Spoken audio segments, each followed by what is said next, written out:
For decades, our screens have fed us a very specific vision of Atlantis.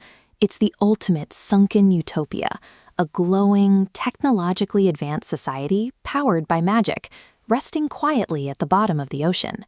This specific image is baked into global pop culture, appearing everywhere from blockbuster superhero films to animated features and comic books. But the obsession carries a massive real-world cost. Explorers have spent millions of dollars and entire lifetimes mounting actual expeditions to find these ruins. Yet, in the rush to find this perfect lost world, almost everyone is ignoring the explicit warnings left behind by the man who invented it. Take the Bimini Road in the Caribbean. For years, enthusiasts have pointed to these massive, rectangular stone blocks on the seabed as a submerged highway leading straight to the city. Contrast that with the fringe hypothesis that Atlantis is actually buried deep beneath the impenetrable ice shelves of Antarctica. The list of suspects spans the globe, from submerged plateaus near the Azores to the specific coastal marshlands of Andalusia, Spain. The contradictory nature of these locations reveals the problem. We treat a single, localized philosophical text as if it were a global missing persons case. To find the actual coordinates, we return to 360 BCE and the philosopher Plato. He is the sole origin point for the Atlantis legend.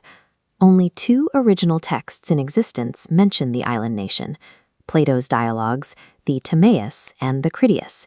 Plato provided strict geographic parameters, placing the city precisely beyond the Pillars of Hercules, known today as the Strait of Gibraltar. He described an empire of staggering wealth, larger than Libya and Asia combined, filled with magnificent temples and a complex system of circular canals. But reading past the descriptions of gold and architecture reveals a crucial detail. Plato described a hostile empire designed to be feared, not a paradise to be emulated. In the original text, Atlantis was the villain, a corrupt, greedy, and warlike empire that served as the antagonist of the story.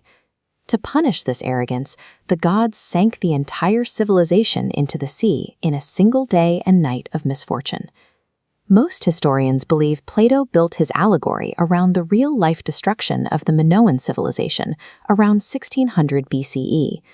A cataclysmic volcanic eruption on the island of Santorini devastated the Minoans, providing the historical seed for Plato's fictional sinking city. Plato adapted the memory of this historical tragedy into a sharp political allegory, using the Minoan collapse to illustrate the dangers of imperial overreach. The first major distortion occurred when medieval mapmakers took the philosophical text literally, plotting Atlantis as a physical landmass on early maps. A second shift happened in the 20th century, as mystics began injecting supernatural and science fiction elements into the ancient story. The mystic Edgar Cayce was primarily responsible for the claims that Atlantis possessed advanced technology and influenced the building of ancient Egypt. This accumulation of mapping errors and mystical additions eventually buried Plato's original moral lesson under layers of modern fantasy. Despite centuries of global exploration, there is zero archaeological, geological, or textual evidence that Plato's Atlantis physically existed. The scholarly consensus is clear. Atlantis is a mythical morality tale, not a lost historical record waiting to be unearthed. Plato wrote the story explicitly to warn humanity about the destructive consequences of greed and arrogance. The ultimate historical irony is that our own greed for buried treasure and our search for a super-civilization caused us to ignore the very lesson the story was trying to teach. The enduring legacy of Atlantis remains a testament to the power of a perfectly crafted story, one so compelling it successfully hijacked human psychology and global exploration for over 2,000 years.